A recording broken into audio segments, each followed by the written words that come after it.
Saludos amigos, bienvenidos. Les habla Gabriel Andrade.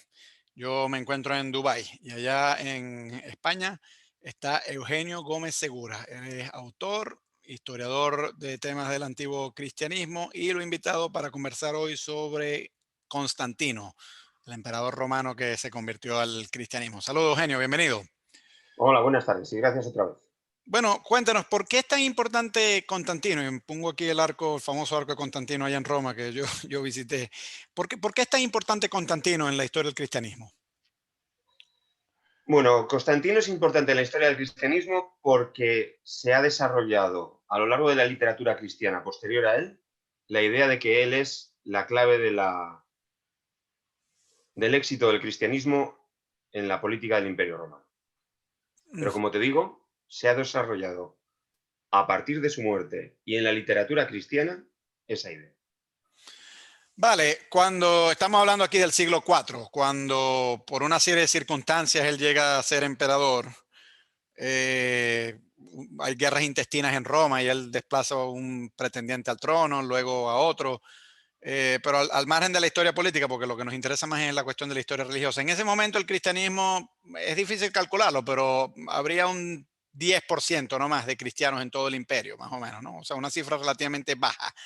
¿Cómo es que este hombre, viniendo de un contexto pagano, de repente se convierte en el gran defensor del cristianismo si demográficamente, digamos que todavía la masa no estaba para bollo? O sea, ¿qué es lo que ocurre ahí? Yo creo que deberíamos primero matizar un par de cosas que has comentado para después entrar a la respuesta de lo que has preguntado.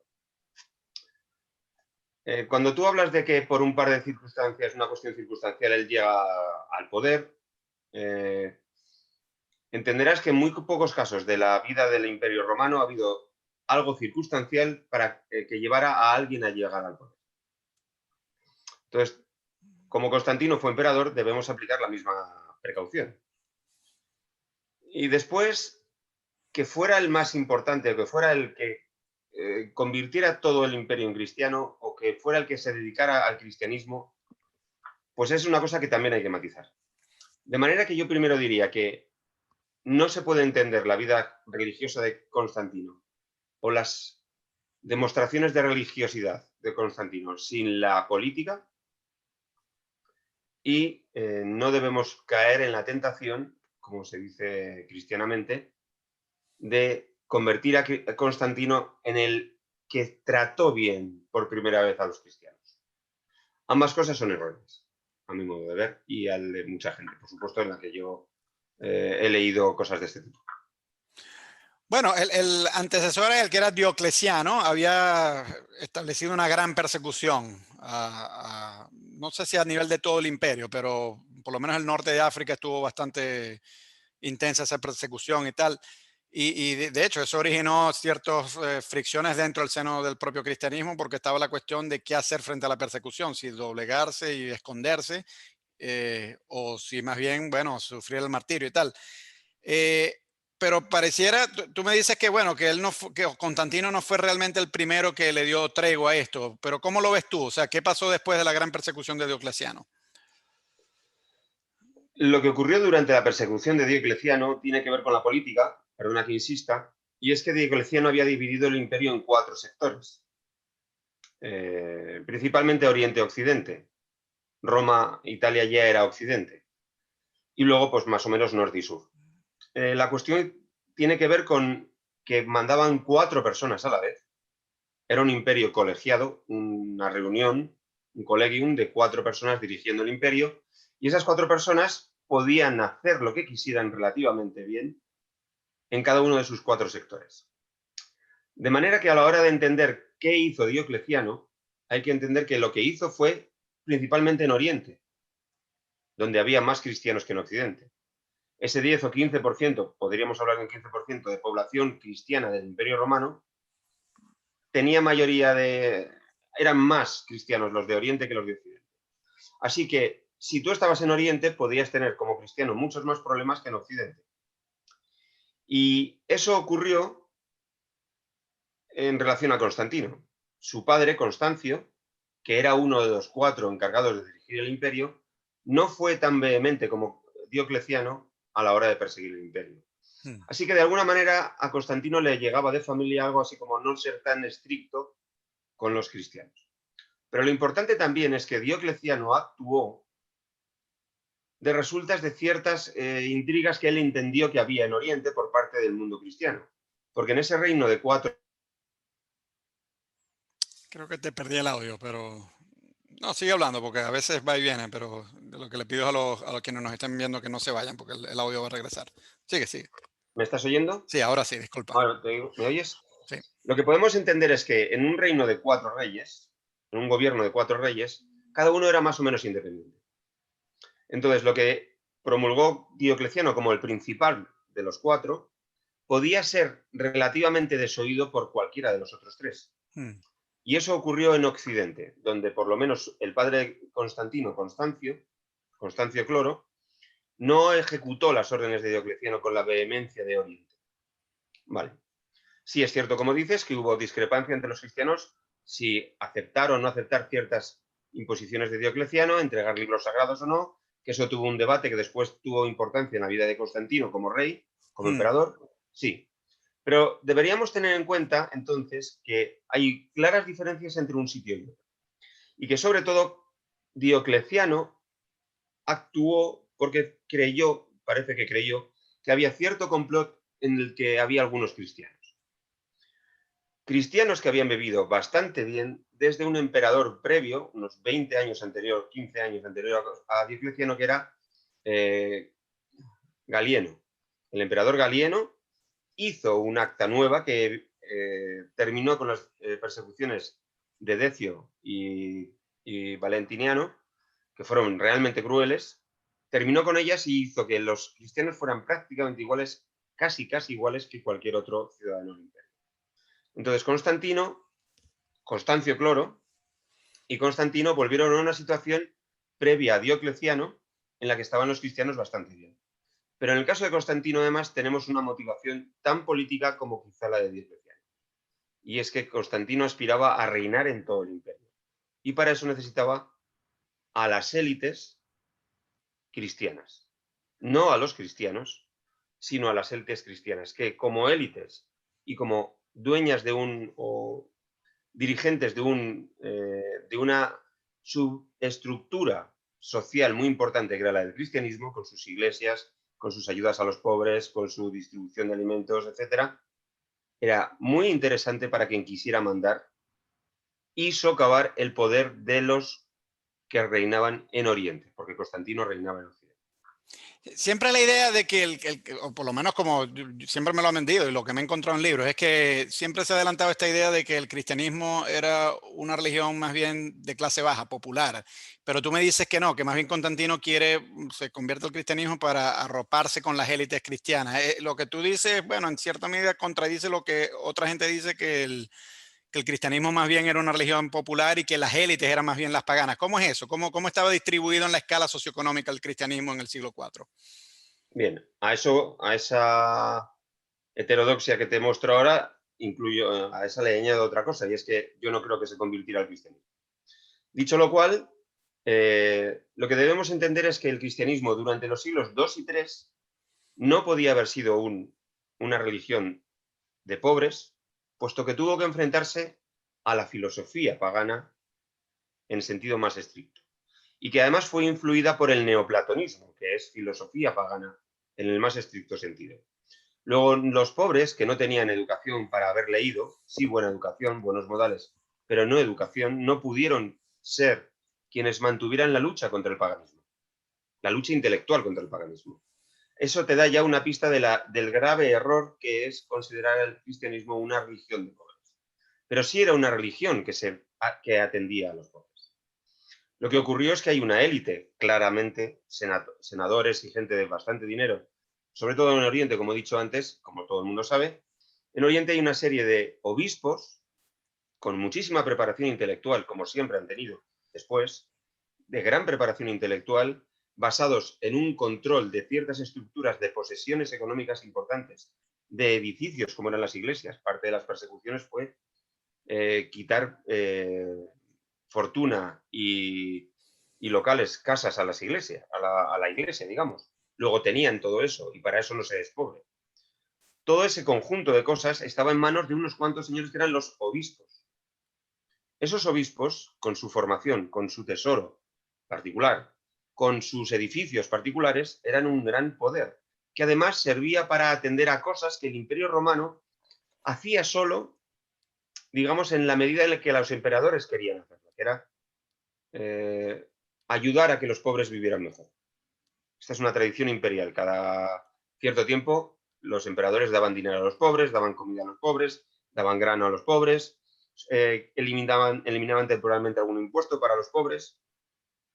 Pero en un imperio como el tardío, siglo IV ya, con la crisis económica que había habido, con un imperio que había tenido poco dinero o muy poco dinero, que se estaba recuperando gracias a las reformas de Diocleciano, él sí las promovió y fueron admitidas por los otros tres corregentes. El imperio resulta que no tenía mucho dinero, pero que sí lo tenía cierta élite, que estaba en Oriente principalmente, que era mucho más adinerado que Oriente, que era más adinerado que Occidente, y entre esos adinerados estaban los obispos, que tenían capital y patrimonio. Así que a la hora de entender todo este proceso hay que tener muchas más claves históricas que ciertos relatos que pululan por el mundo. Claro.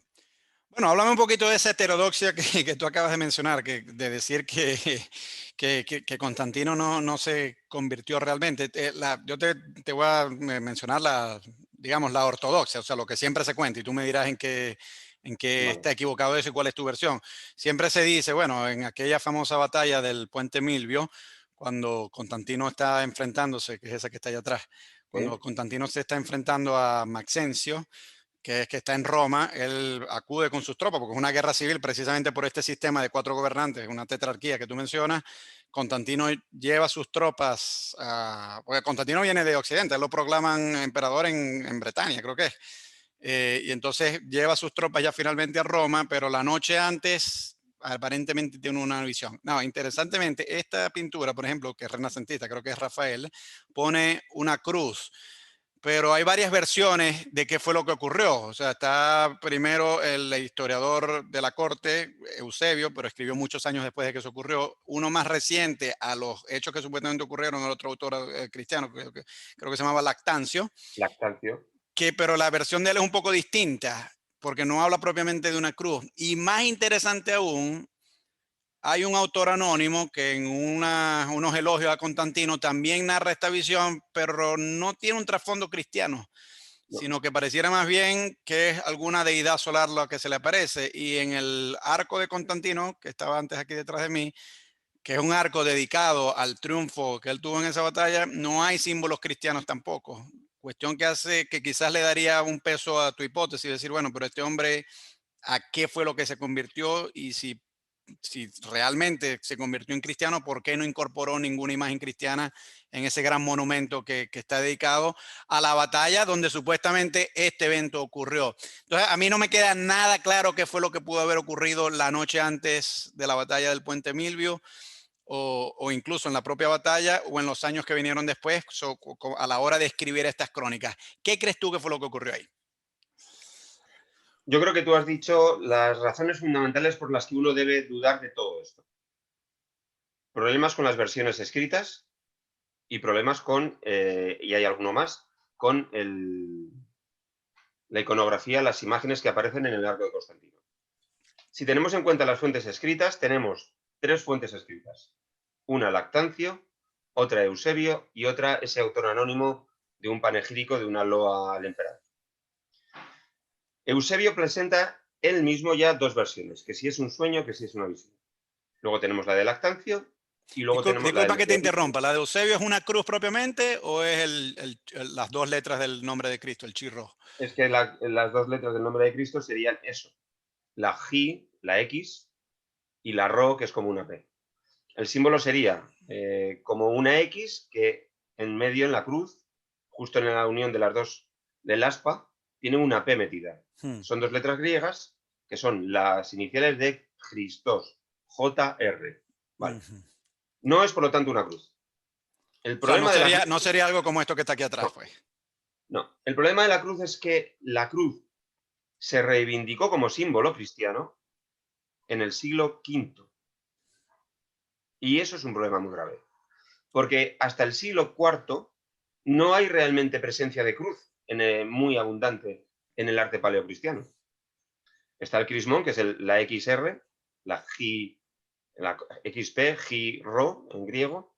Está el pez, está Jesús, ¿cómo se dice ahí? Resucitando a Lázaro. Está, bueno, Elías, el carro, Moisés con la fuente del Sinaí. Bueno, hay una serie de cosas, pero en realidad no hay cruces por muchos sitios. Hay muy pocas cruces. Así que la cruz no es un signo que en el siglo IV, a principios del siglo IV, sirva para identificar taxativamente a un cristiano. Todos saben que Jesús había muerto en cruz, pero como símbolo no estaba establecido. No tenía fuerza establecida. Puede que haya algunos sitios en los que apareciera, pero no era una cosa fuerte. Sí lo es en el siglo V. ¿De acuerdo? Entonces eso ya es anacrónico. Lo que pasa es que Rafael, pintando desde el siglo XVI, pinta en la cruz. Pinta la cruz, obviamente. Sí, claro, claro. Lo que se dice es que es la X, repito, con la P, digámoslo con el nombre latino en lugar del griego, la X con la P. Eso se llama el crismón, el lábaro. Bueno. Eso es un símbolo que parece una estrella, si te das cuenta. Sí. Porque las estrellas se pueden dibujar un asterisco. La palabra asterisco es una palabra griega que significa estrellita. Aster es estrella, isco significa, hace diminutivos. Obelisco es un óvelos pequeño. Asterisco es una estrella pequeña. Un asterisco es una estrella. Si no lo haces completo, en lugar de 8 radios le pones 6, pues no tienes ningún problema, sigue siendo una estrella. Sí, sería algo así, Así, más o menos, ¿no? sí, Sí. ese es el símbolo, Sí. el supuesto símbolo. Pero tendría todas las partes de la misma altura, ¿de acuerdo? La P que tú estás colocando ahí estaría entre los dos extremos superiores de la X. De manera que sería más claramente una estrella que lo que está ahí. ¿Vale? Sí. Entonces tenemos que este símbolo, una estrella en definitiva, vale para el Sol. Y eso es un problema. Ahí tienes uno, efectivamente. El que tienes en medio, ¿eh? Eso es un crismón, ese es el típico de esa época. Eso vale para el Sol. Solo tienes que ponerle una circunferencia, media circunferencia, y ya está. Ya es un crismón, pero realmente su forma es la de una estrella normal. Da la casualidad de que Constantino usó una terminología muy concreta para vencer propagandísticamente a Magencio, el hombre al que quiso derrotar en Roma. Una lucha que, por cierto, hay que definir como entre dos aspirantes al poder de Occidente, no del Imperio Romano en su totalidad. ¿Vale? Entonces, vencer a Magencio es el primer paso para conseguir el mando total del imperio, eliminar los 4 regentes y quedarse solo él. De tetrarquía, 4 dirigentes, a monarquía, un solo dirigente. En la batalla del puente Milvio entonces se puede decir que si hay un símbolo, puede ser una estrella. Y una estrella es también una representación del Sol. Esa es la cuestión. Lo que nosotros tenemos, además, con toda conciencia, es monedas de Constantino. Puedes buscarlas ahora en internet sin ningún problema. Monedas de Constantino en las que él se representa con el Sol, con el dios invicto, Sol Invictus. Hay muchas monedas, hay alguna de oro muy importante en la que aparece Constantino, que tiene detrás de su cara el Sol y en el escudo que se adivina el carro del Sol. El Sol respalda a Constantino, pero está delante de su escudo. Y es muy interesante que esté delante de su escudo, porque verdaderamente lo que nos encontramos es que si en el puente Milvio ocurrió algo, fue que 2 ejércitos romanos con una equipación muy parecida debían distinguirse unos de otros. Entonces, ¿qué equipación puedes poner tú? Pues quizá una estrella, porque tú estás con el Sol invicto como divinidad protectora. Magencio se había hecho proclamar príncipe invicto. Este es el juego propagandístico. Una moneda como esta. Esa es la moneda. Sí. En esa moneda tenemos al Sol detrás con los rayos, ¿lo veis? Y Claro, delante... pero es un sol personificado, como Claro, Apolo, por es ejemplo. Apolo, Helios. Claro. Es Helios, el Sol, Apolo. Sí. Y delante tenemos el escudo de Constantino, que tiene se ve mal porque está muy pixelada la imagen, pero tiene la cuadriga del sol de frente, vista de frente, ese semicírculo es la parte delantera del carro, y el sol detrás dando con su fusta a los caballos para que corran. Y los 4 caballos están puestos en lugar de frente, que es muy difícil, puestos de perfil. Así que la imagen tiene 2 caballos de perfil que simularían estar de frente y el carro y Apolo sí de frente. ¿De acuerdo? Si nosotros nos fijamos en eso, podemos entender que los soldados de Constantino, para distinguirse de los de Magencio, tuvieran una estrella delante. Se distinguirían en el campo de combate. ¿Vale? Sí. Puesto que sabemos que la estrella es tardía, podemos apostar por una cruz, por una estrella, perdón, como símbolo de Constantino. Y como, repito, Magencio se había proclamado príncipe invicto, el príncipe invicto va a ser derrotado por el sol invicto. La tradición del sol y del sol invicto es muy importante en toda Roma. Constantino no hace más que heredar la tradición de asociar al emperador con el sol, con Apolo. Ya desde el emperador Augusto se constata esto. Augusto vivió en el Palatino en Roma, se puede visitar incluso, creo que han vuelto a abrirla, la casa de Constantino y la de Livio al lado, junto a las cabañas de Rómulo, la supuesta fundación de Roma, y al lado estaba el templo de Apolo, que mandó construir Constantino, perdón, Augusto. Así que desde el primer emperador se asocia la imagen del sol a la del emperador.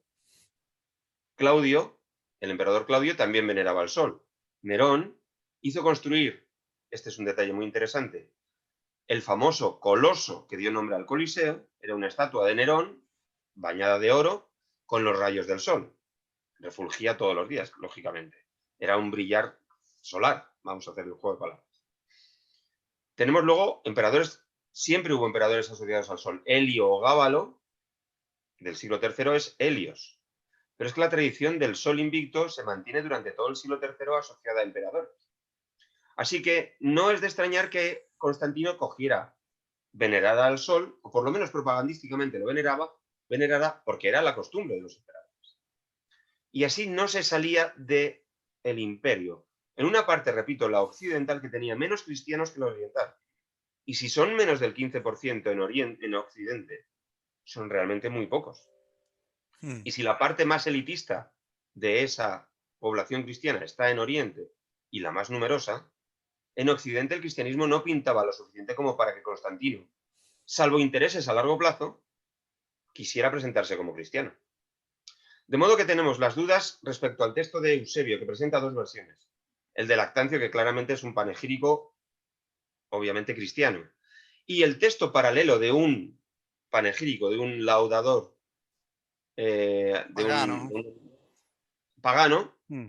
que no menciona ninguna divinidad cristiana. No, y creo Y que en el texto de Eusebio, además, porque hay un sueño, porque él ve una visión, pero él no sabe muy bien qué es lo que es. es que Y Eusebio entonces, dice 2 cosas. Visión una vez y luego sueño. O la versión es el sueño, contraria. digamos que le explica la visión.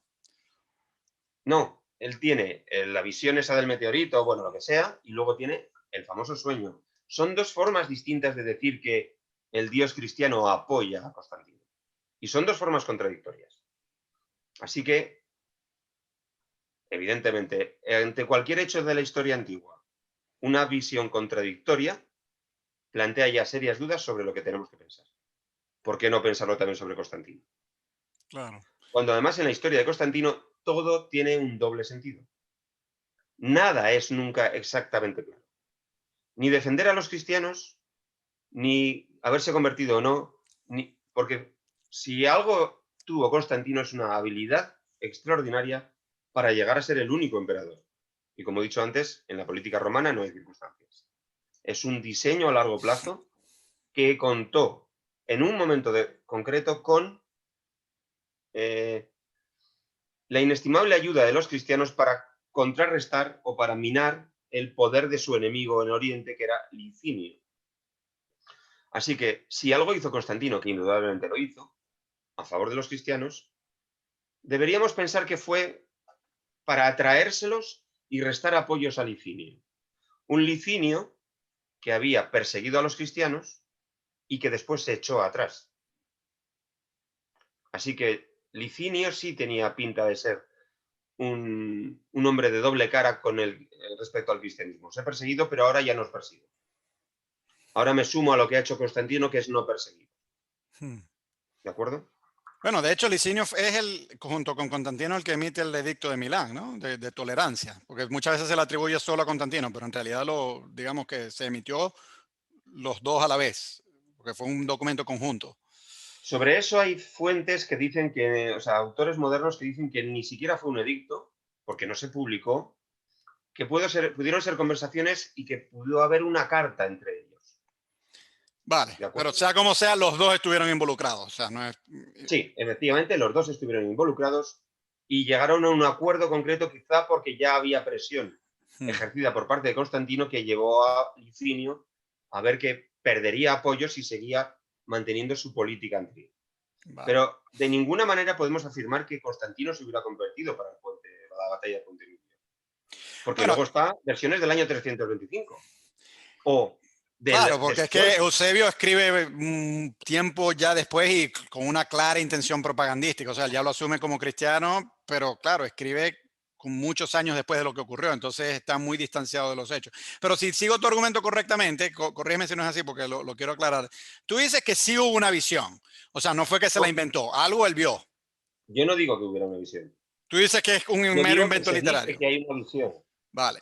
Pero es que tener visiones es una norma en la historia antigua. O sea, no hay ninguna razón por la que un emperador no tenga una visión. Bueno, pero Porque entonces todo es deseo podemos asumir perfecto. que sí la tuvo, pues que haya sido cristiana o pagana en torno al símbolo solar, ya eso es otra cuestión, pero por lo menos algo hubo ahí, aparentemente. Yo te diría que cualquier emperador podría decir que había tenido una visión a la hora de enfrentarse al enemigo, porque eso, en un mundo como el antiguo, era muy importante. De hecho, lo es en el moderno. Tú fíjate la importancia que ha tenido, por ejemplo, en la Segunda Guerra Mundial, decir que Hitler era un demonio y que Occidente luchaba por los valores cristianos. Hmm, Tú fíjate lo que significa para Estados Unidos que sus billetes ponga confiamos en Dios. hmm, O sea que no es una cosa suelta de la historia. Siempre se dice que en España tuvimos la guerra civil y era una cruzada nacional. hmm. Siempre se dice que los dioses están apoyando al bando en el que tú juegas. Sí, sí, claro, claro. Así que, Es un viejo truco. ¿pudo tener una visión? Pues pudo tener una visión, pero muchos emperadores las tuvieron, muchos las tuvieron o argumentaron que las tuvieron en el momento de hacer la gran arenga a sus ejércitos. Entonces, si admitimos la de Constantino, empecemos a admitir visiones a lo largo de toda la historia de la humanidad. No hay ningún problema si admitimos todas, Bueno, pero no hay ninguna razón para admitir la de Constantino. sí, pero asumiendo que la haya habido, tampoco Vale. podemos saber bien si fue de tipo cristiano o pagano, porque los que quieren hacer ver o los que insisten en que desde el inicio esto fue una visión cristiana, bien sea el chilro o la cruz, escribieron mucho tiempo después, mientras que las más cercanas al hecho original no dejan eso del todo claro, sobre todo el autor anónimo pagano. Pero hay una cosa Efectivamente. que te quiero plantear, a ver qué me dices tú al respecto, porque esto me ha llamado mucho la atención. Y yo creo que le daría fuerza a tu hipótesis también.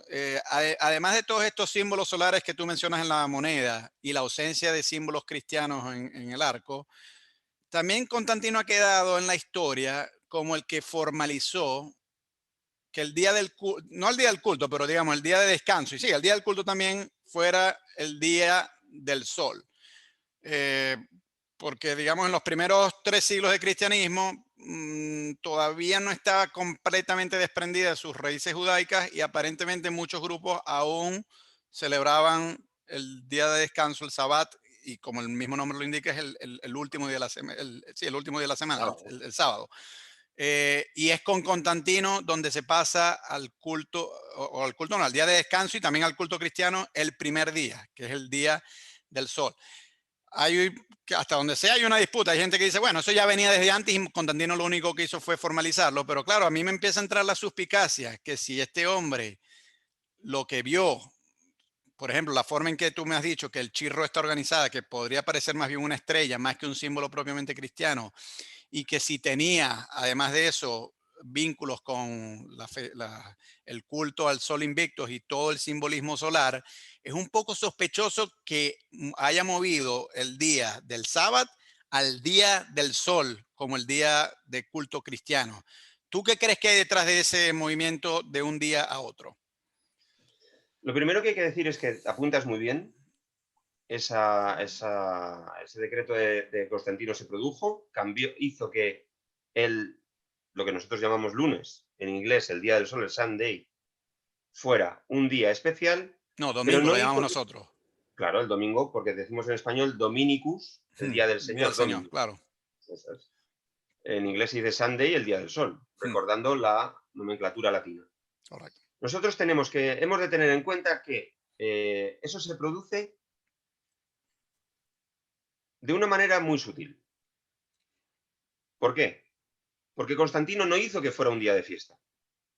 Constantino hizo simplemente que algunas labores oficiales, juicios, algunas cuestiones procesales, bueno, algunas cuestiones administrativas, él dijo que prefería que no se hicieran en domingo, en lo que nosotros llamamos domingo. ¿De acuerdo? Pero no hizo que fuera un día de fiesta general. Y que además queda claro que lo dedicó al sol. Era el día del sol. Por lo tanto, no instituyó el domingo y no lo instituyó como día de fiesta universal, de descanso universal. Eso es posterior. Pero como él hizo lo del domingo, lo del día del sol, se puede reconstruir la historia desde el punto de vista cristiano, atribuyéndole que constituyó el día de descanso universal en honor al Dominus, al Dios, a Deus Dominus. ¿De acuerdo? Piensa además en cuanto al sol invicto, si tú tecleas en internet, en Google, donde quieras, Constantinus, monedas, sol invicto, en inglés, o vas a ver cuántas te aparecen. Centenares. Realmente centenares. Es una enorme cantidad la que aparece. Si tú tecleas monedas de Constantino con el giro, con chirro, como has dicho tú, te va a aparecer una. Solo una en general. Es una moneda que apareció en Pavía, una ciudad de Italia, Ticinum, en la que aparece Constantino, o lo que se supone que es Constantino, con un casco que justo encima de la frente tiene un círculo con el crismón, con eso que hemos dicho, la X y la P, la giro. Ahora bien, ponen la leyenda Constantino, efectivamente, Constantinus. Pero esa moneda es sospechosamente similar a otras que se acuñaron en los años 50 de ese siglo. 340, 350. Y no aparece esa que te digo de Pavía. Ese modelo es escasísimo, si es que hay, en las monedas atribuidas en las que claramente tenemos la atribución de Constantino. Tenemos esa moneda, la de Pavía, con ese formato. Si buscamos monedas de Constancio II o de Constantino II, Constancio II es sucesor de Constantino II, Constantino II es sucesor de Constantino I. Es un modelo iconográfico que es de los años 50, 40, 50 de ese siglo, no de los años 10 del siglo IV. Con lo cual, lo que muchos historiadores han hecho, que es datar esa moneda en 312-15, iconográficamente es muy sospechoso. En cuanto al contexto, es muy sospechoso. Y si recordamos que Constantino, en su nueva ciudad, Constantinopla, hizo construir una imagen de sí mismo como un coloso, con un gran pedestal, dorado en oro y con rayos solares, con una corona de rayos solares, como la que tú has mostrado en esa moneda, yo creo que no podemos más que seguir sospechando y mucho, y cada vez más. Bueno, lo que pasa es que yo creo que si uno revisa cómo la gente se convierte de una religión a otra, contrariamente a lo que mucha gente cree, no son transformaciones bruscas. Yo creo que los psicólogos han documentado esto bastante bien. Que suele haber, digamos, como una fase de contemplación que es una transición, y esa transición puede ser larga, no es necesariamente repentina. Entonces, bueno, quizás esto aplique a Constantino, o sea, bueno, él vio algo ahí, no estaba seguro qué es lo que era, quizás los que lo rodeaban en la corte, como Eusebio o Lactancio, le explicaban en lo que ellos creían y él decía, bueno, yo originalmente pensaba que eso era una estrella, pero a lo mejor resulta ser que no, que era un sol, que era una cruz o el chirro, el nombre de Cristo. Y entonces, esa fase de contemplación le pudo haber llevado algunos años. Entonces, digamos que puede haber un progreso de que a medida que poco a poco va abandonando los símbolos paganos, se va incorporando más los símbolos cristianos. Yo le daría el beneficio de la duda en ese aspecto, porque solemos creer que las conversiones religiosas son repentinas y que de un día se deja de ser una religión y a los días siguientes ya asumes la otra y te olvidas por completo de la anterior. Y no es necesariamente así. ¿Tú no crees que pudo haber habido una fase transitoria que esto explica?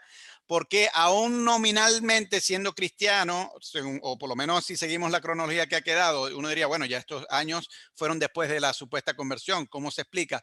Bueno, se explicaría en el sentido de que todavía estaba en esa fase transitoria, porque aún después de la experiencia del Puente Milvio, él pudo haber, digamos, todavía arrastrado algunas ideas preconcebidas del paganismo y algunos símbolos también. O sea, estas conversiones no ocurren necesariamente de un día para otro, sino que es un proceso que puede ser largo, que de hecho así es como los psicólogos muchas veces explican muchas conversiones religiosas.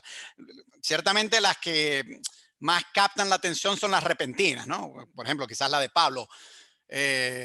Pero en el grueso de la gente no suele operar así, suelen ser más bien progresivas y de duración más larga. ¿Tú le darías el beneficio de la duda bajo esa hipótesis? A mí me ha parecido muy interesante que hayas mencionado la palabra quizás, y yo también añadiría una posibilidad de, porque como te he dicho, en Constantino todo es doble. Otra posible explicación. Si nosotros asumiéramos que se bautizó justo cuando se moría, y que de ahí vino la tradición de su conversión, porque repito, no está nada claro cuándo se convirtió. Hay fuentes que dicen que fue en el 325, otros que al bautizarse, muriendo, etc. También podemos decir que quizá realmente estaba agonizando, alguien le preguntó algo y dijo sí, y que tampoco tenía conciencia de lo que estaba respondiendo. Así que, lamentablemente, insisto, en la vida de Constantino todo es difuso y doble. Es absolutamente doble.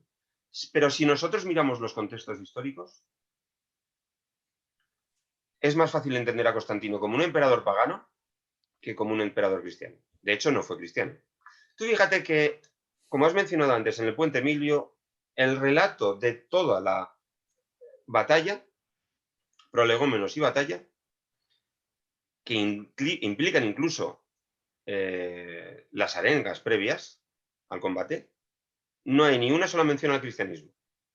La inscripción que preside el arco pone divinitate, divinidad, que no es la palabra Deus, Dios, que usaron los cristianos. Divinidad es un nombre genérico para cualquier ser divino, será de primera categoría o de cuarta categoría. Da igual, todos son seres divinos, puesto que no son humanos. Pero es que además se encontró que debajo de la palabra divinitate, tallada, había restos de, en lugar de la palabra divinidad, la de palabra Júpiter. Así que, en el mejor de los casos, esa estela, esa piedra con la inscripción, fue reutilizada. ¿De acuerdo? Si fue reutilizada, tampoco sabemos qué había antes. Y si puso divinitate y ya se apañó de no poner Dei, Deus Dei, fíjate que la palabra Dei tiene 3 letras y sería muy fácil de cambiar por la anterior, que en latín Júpiter es Jovi, que tiene 4. Dei y Jovi es muy fácil cambiarlo. ¿Pero por qué tuvo que poner divinitate? Divinitati. No es lógico, entonces, que tallando no pusiera Dei y si pusiera Divinitati. Es tonto, no hace falta. Si la lápida la cambiaron, pudieron haberla cambiado después de construirse el arco.